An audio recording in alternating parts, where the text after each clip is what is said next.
இயேசு கிறிஸ்துவின் அன்பு அளவற்றது.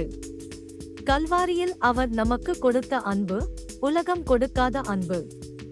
தேவன் நம்மில் உள்ள பிரியத்தினால் தமது சொந்த குமாரனையும் நமக்கு கொடுத்தார். இது நம்மில் உள்ள அன்பின் அளவை காட்டுகிறது. வேதம் கூறுவது போல தேவன் நம் மேல் வைத்த அன்பு நாம் இழந்த அனைத்தையும் மீட்டு கொடுக்கிறது.